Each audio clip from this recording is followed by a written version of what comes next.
This week on Life and Faith.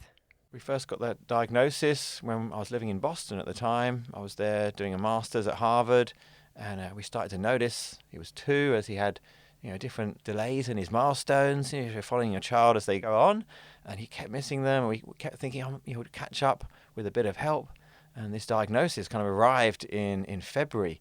Boston was covered in snow, several feet deep, and it kind of felt like this kind of winter for our family in terms of, wow, he's going to have this as a lifelong thing. He has a lot of challenges, a lot of things that are more difficult for him. Learning almost anything takes him twice as long on average as anyone else. And yet he has, I see his amazing strengths as well, a real incredible sense of humor, a real joy about him as well. So there are downs and ups too. We have entered into an amusing ourselves to death moment in history. It doesn't make sense to me. If there is God, God's supposed to be free. I was 100% sure that I was sacrificing on the altar of truth my only chance for happiness in this world. Miracles don't necessarily change anybody's mind. It just gets their attention. And so I had to run with my child on my back, the ESA army coming behind us. I said, gee, Uncle George, this is luxurious for a communist. Son, he said, nothing's too good for the worker, nothing.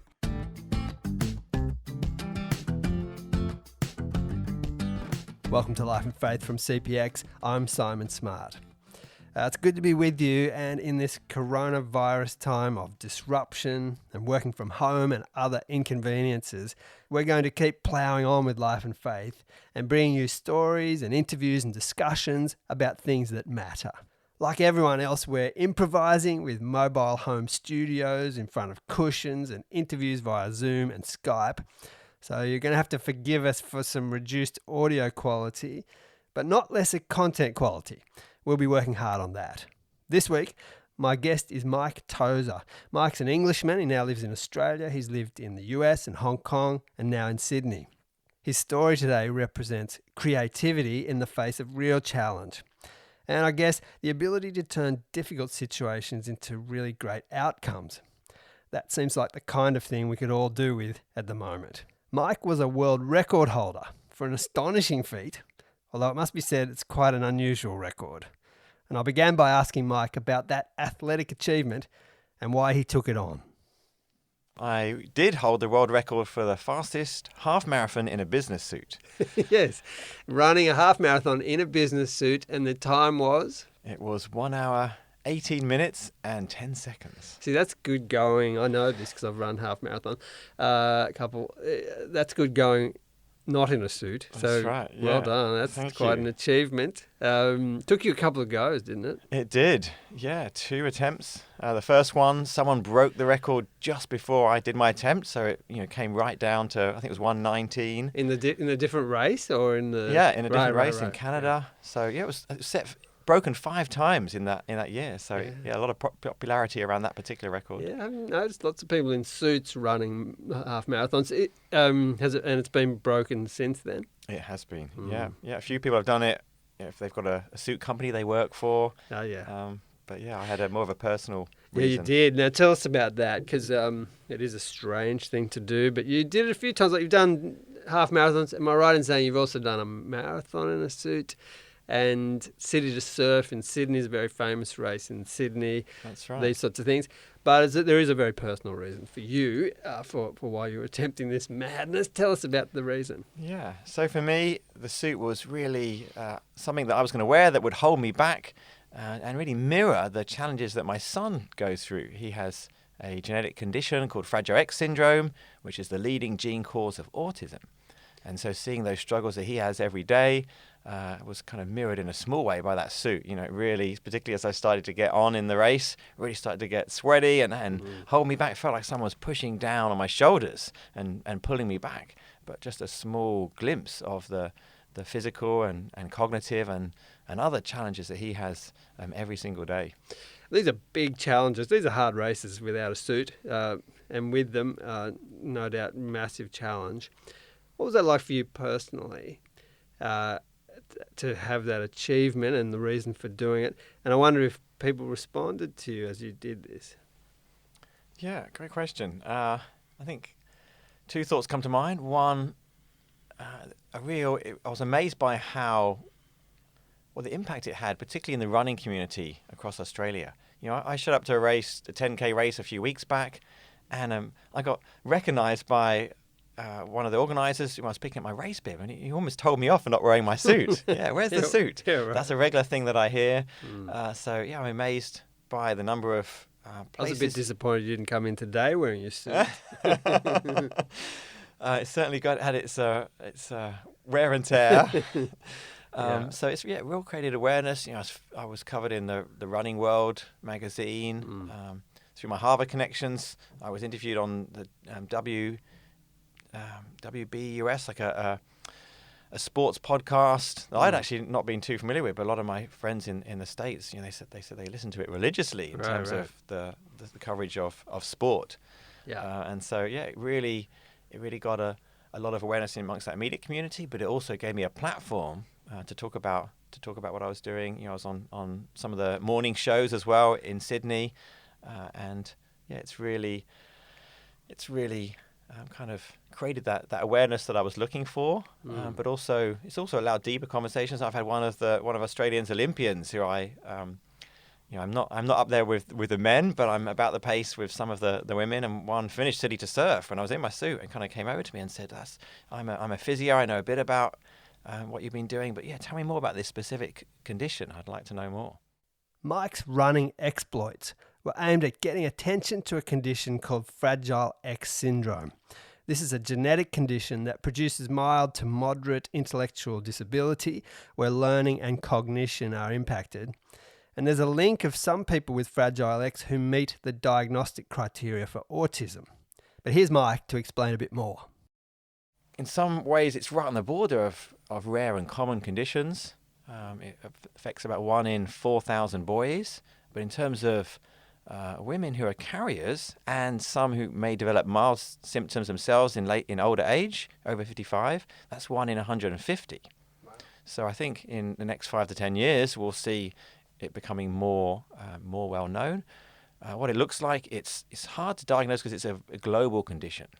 So it affects kind of everything across the body in a small way, but that adds up to be an overall big impact. So I've talked about learning, cognition as well.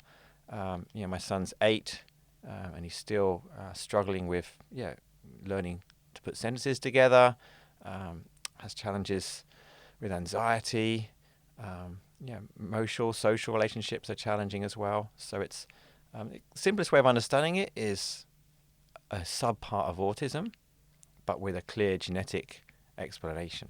Yeah, what is the genetic explanation? Is that easy to describe? Yeah, I can go into quite a lot of detail with this. So perhaps just give us the summary. So it's called Fragile X, not because the child is fragile, but because the X chromosome looks fragile. It also isn't fragile, but it has a tail, because where there should be, I think, 5 or 10 molecules, there's more than 200. So you look at it under a microscope, it looks like the tail's falling off. What that means is one protein is turned off in the body. And that protein is basically called the Fragile X protein. I mean, it's a specific acronym for it.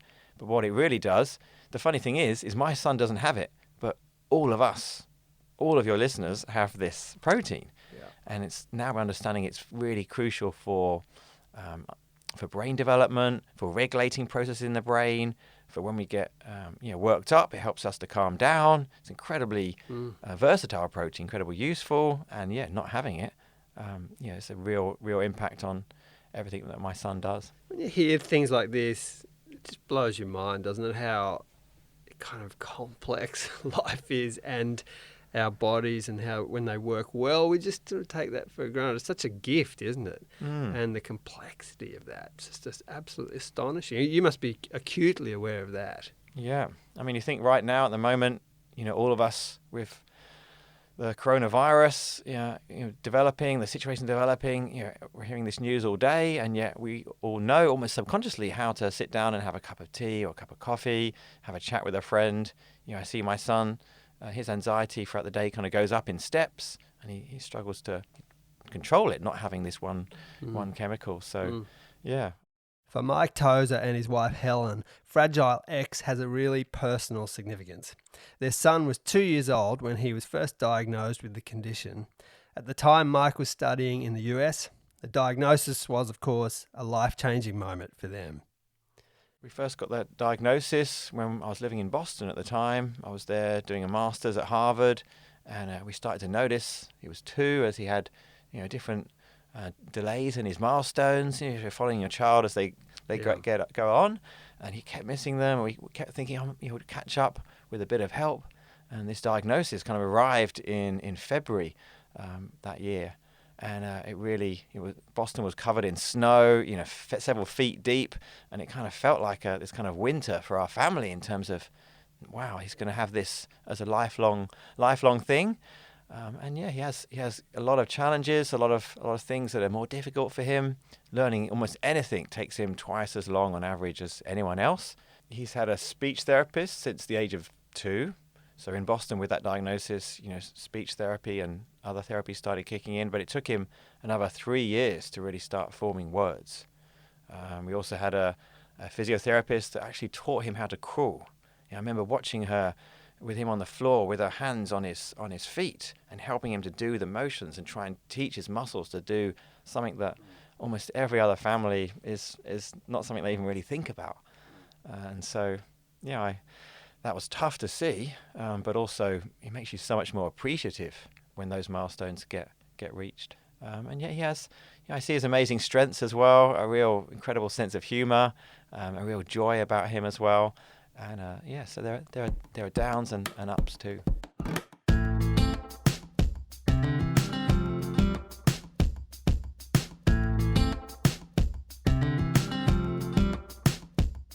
This is Life and Faith from CPX, and we're talking with Mike Tozer, a former world record holder for running a half marathon in a suit.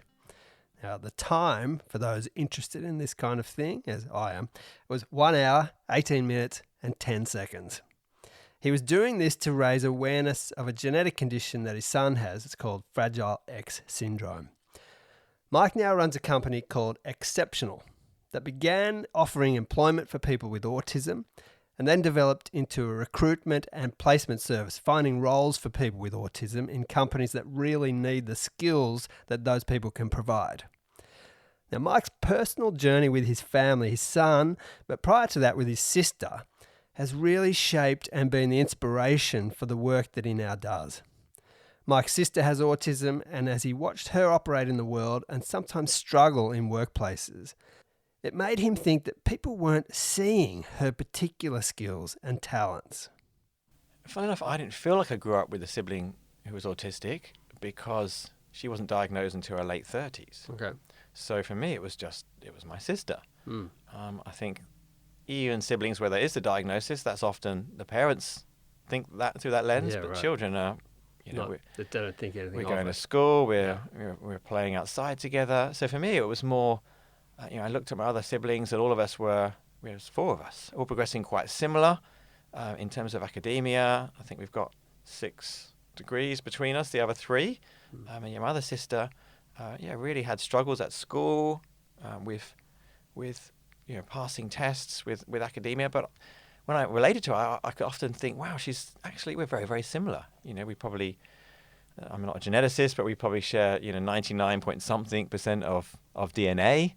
I could see, she dropped out of school early and struggled with, even a high school certificate. And I went on to Oxford and Harvard. I used to think, like, why are we so similar? And yet our lives have turned out quite differently. That's more in my adult years. But as a child, it would be I often felt like, even though I was the second sibling, I often felt like the oldest in terms of having to lead in a lot of situations and her deferring to me. I thought that was just she was introverted at the time. But now looking back, I can see how some of her autistic challenges were not being properly addressed, not being properly understood, I think, at school and other places as well. And I think some of this has been an inspiration for you to go into what you're now doing, which is it's fascinating, this work that you've got going. You've got a company called Xceptional, and it's finding employment for people on the autism spectrum, where they provide software testing for companies. Now, this is an important skill. It's needed. Tell us about this journey getting you to that point. Yeah. So Xceptional, we started with the software testing. We've actually moved on more to placing people in other firms doing a whole variety of IT tasks. So we're, like an IT recruitment firm. And we've really seen this real focus, this real set of skills among autistic talent pool that really mapped a lot of these IT skills. So it was really sparked by my sister because I saw how in each step of her career there were strengths that she had, but the challenges were the ones that were more, focused on. Right. She was working as a cleaner in a school, and at one shift she was told, we want you to thoroughly clean the tables. And so, they'd done a messy craft activity, glue and glitter, and so she did that, but she didn't do the other things that are part of her responsibilities. So emptying the bins, wiping the teacher's desk, those things were implicitly part of responsibilities and were missed out on that shift.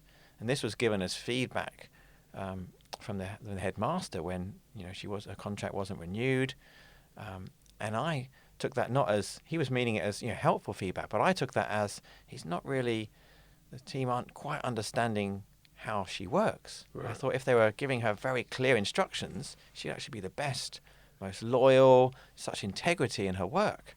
And I could see, applying that to IT, I could see a missed opportunity for people that, like her, that are being left out of the workplace, but have amazing strengths that could be deployed with a bit of appropriate structure around them. Yeah, so there was a gap there. Exactly, yeah.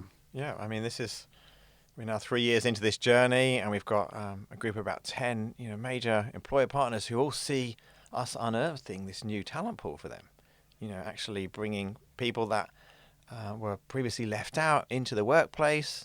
But it's not just we're not a non-profit, we're a business. This is not just a thing for helping individuals. It's something that the companies are really desperate for in terms of expanding their IT pools. So we've placed a number of people with a large logistics tech firm.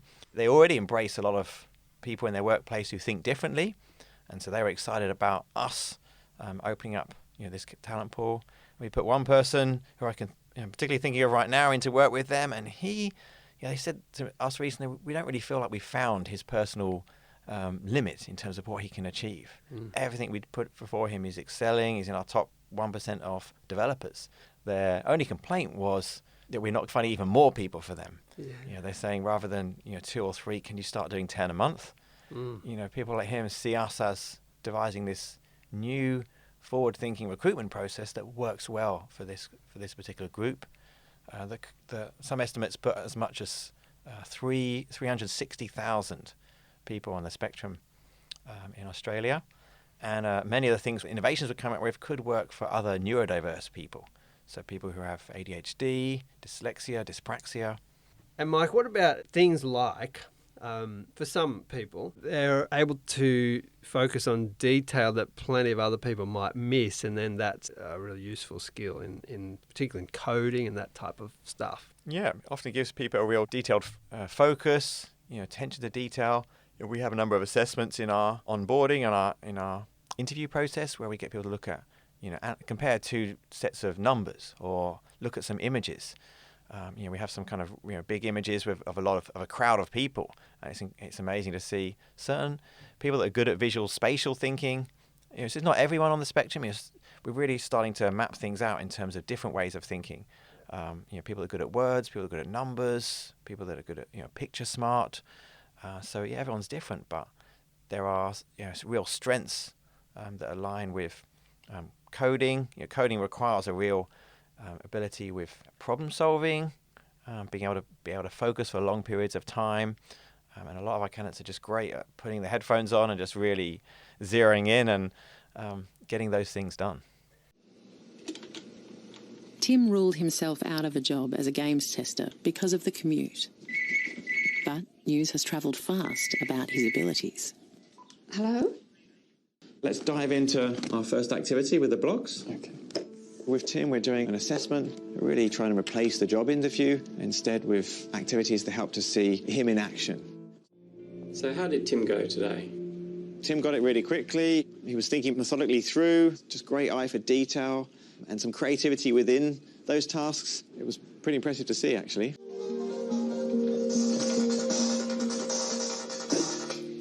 Hello? Hello, is that Tim? Yes, Hi, this is Mike from Xceptional here. How are you? I'm good. How are you? I'm very well, thanks. I'm very well. After meeting with my team, we've decided to make an offer of a job for you. Oh, Tim! That's really fantastic. Yeah. Yeah, that's fantastic, Mike. Tim, would you like to accept this offer? Yes, please. Well, welcome to the team. Oh, Thank you for having me. Tim, that's fantastic news. High five, air high five. Tim Dunn was placed into work by Mike Tozer, and the ABC TV program Employable Me followed Tim on his journey to employment and being able to use his skills and talents in a really productive way. Mike and I both spoke to Tim's father, Barnaby, and he speaks of the incredible impact Tim's employment through Xceptional has had, not only on Tim, but on the family as a whole. Interestingly, he came to a realisation about himself while raising 2 children with Asperger's. And so we asked him about this, when and how he came to identify himself as neurodiverse. I'm a little uncomfortable with the term identify with, because it just sounds so subjective, which I suppose is part of being neurodiverse. My objective opinion is that I can tell the difference when I was at school, the way I did things compared to the other kids. I was quite different. And when my 2 kids were diagnosed Asperger's, it suddenly made sense. I understood why I was a bit different from the normal. First of all, I wasn't interested in being social. I see the other kids being social, and I thought I didn't want to do that. But one thing I do remember is walking down the street one day, and some other kids in my year were walking the other way, and they said, hello. And I put my head down and looked at the ground and didn't say anything. I remember doing that. I wouldn't do it now, of course. Why did you do it then, and why wouldn't you do it now? I have no idea why I did it then. And I know I wouldn't do it now because I actually like the engagement with people, because I guess I've learned how to do it. I know that if I do it the right way, I get a good reaction.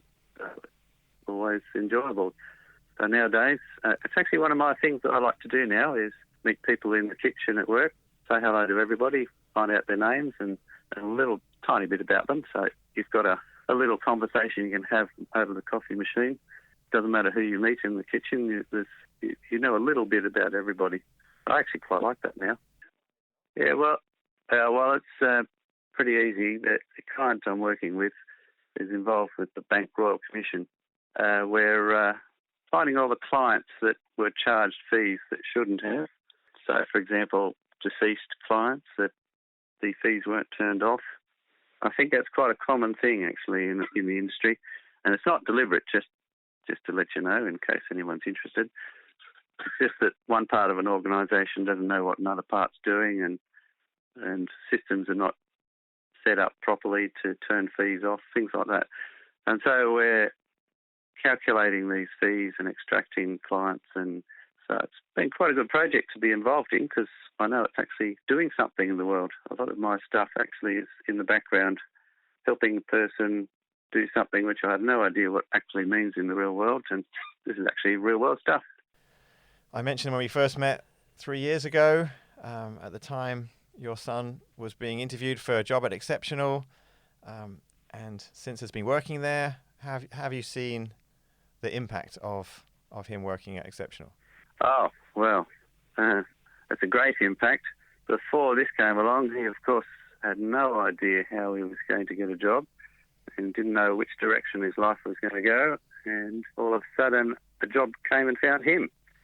And it was such a good fit. And so it's made quite a difference over the last couple of years doing this. He's picked up new things and new technologies and new ways of thinking and does it all in his stride, and quite surprisingly flexible given that you expect sort of, well, you're using the word neurodiverse. I still use the term Aspies. Aspies tend to be a little bit more rigid in their thinking. And so it's actually sort of interesting that he's been able to grow and expand his experiences and contributions in different ways. Yeah. What's it been like for him personally, and for his confidence and sense of himself? Well, it made a big difference. First of all, it was quite a lot of stress. Getting used to all this stuff. We all knew that it was a good thing, but it was quite stressful at first, and dealing with travelling into the city and doing a work day. So that was early on. But then once you get over that initial impact, then it's sort of, I think he's sort of taken it in his stride. I don't really see what I would call enthusiasm, although maybe that's just something about our species. You don't sort of expect them to be enthusiastic. They just plod along and do their stuff, and if they're not too unhappy, then that's good. Yeah. Has it been good for your family to have him deployed in that way? Oh, fantastic. One of the things as a parent that you're looking for your kids is to find their pathway, to know that they can head towards being self-sufficient. And so this is a huge step on that journey. Talking to Mike, you get a sense of the acknowledgement of the brokenness of life, our societies, our systems, individuals within those systems. But alongside that, this incredibly positive story of redemptive possibilities and good things emerging from difficulty and struggle. Mike is a person of faith, and I asked him whether this has any bearing on the way he does this work and his view of the value of each person, whether his faith has informed this in some way or other.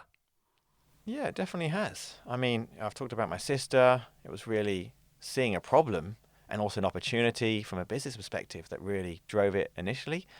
But being a Christian, my faith is always there in the background and sometimes more clearly in the foreground as well.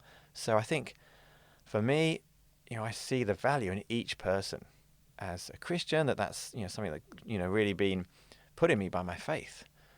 And so I could see my sister being left out, and that pained me as both a sibling, but also as a Christian. And extending that to the other hundreds of thousands of people, globally millions, I could see this sort of sad situation, real difficulty, and I believe that God really, that saddens him too. And so, that kind of drove me as well. That wasn't there right at the start in a really articulated way. It really came to me at moments when I'd see, one award that we won in a public setting, actually at Google. One of the judges there, one of the high-profile figures, thanked me publicly across the room for helping companies like Google see this group of people who were previously missed out, and almost the last of society, seeing them in a whole new way. And as he said that, I thought, wow, that sounds like something you could read in the Bible. I don't know where he is at personally, but that blew me away. On the ABC yesterday, someone was saying that the coronavirus whole situation is going to turn us more from focusing on the economy to focusing on humanity. And I like that, but I also think, well, we need both. And Xceptional, that's what we've got. We've got both a deep focus on humanity, on helping people that are missed out to be included, but also it's a business. We charge a fee for each program we do with a company each time we place someone. There's that revenue coming in, but also that change in someone's life. Each person that gets placed, there's an impact on their family, impact on the broader community. They're now able to actually contribute, and work is often, a lot of us take it for granted. I mean, situations like now when we're being sent home, suddenly that's right in front of us. But for the unemployment rate, the UN says globally is 80% for people who are autistic. A lot of these people that we meet are 9-10 years unemployed, and for most of us who have gone from job to job, maybe had stints of where we're job seeking for a few months, it's really hard for us to understand that. You mentioned community and the impact it can have on wider groups of people. Can you tell us how some of this that you've been involved in has done that, the positive impacts of this? For a while, we were measuring that one person was impacted. I think it really was highlighted for me once early on in our journey when I called up the parent of one of our candidates because I needed, they had one particular, I can't remember what the specific, some administrative thing that I needed access to from them. And the number of times they thanked me on the call for the impact on their child and the broader family, I just really highlighted that early on for me. As we've gone on, we've started to see that it's not just one person. Often it's multiple people that are able to start going back to work or volunteering in the community. Yeah, that ripple effect is not to be underestimated. I think we often disconnect family and work as a necessary thing, but often that's been re-highlighted to me. And I think this challenging time with the next coming months, with all of us being separated, I think we'll come to be more thankful of those kind of connections, and start to see that they're more important than we perhaps thought.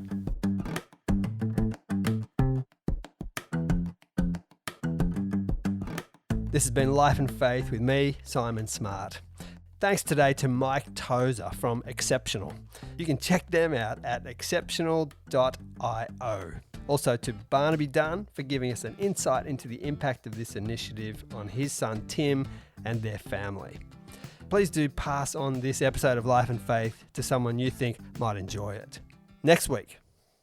I remember the day like it was now, and I got a call from a news agency saying, "We know now that they're dead." Now, I'd been communicating with our Cairo office all day because we'd had stories backwards and forward. And they said, no, we now have video evidence they had died. And they asked me to go in for an interview.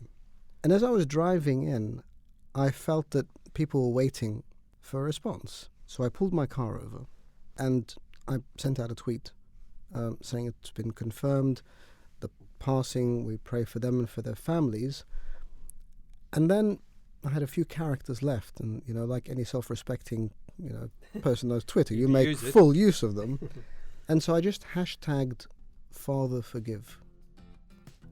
And I think at that point I just felt comfort.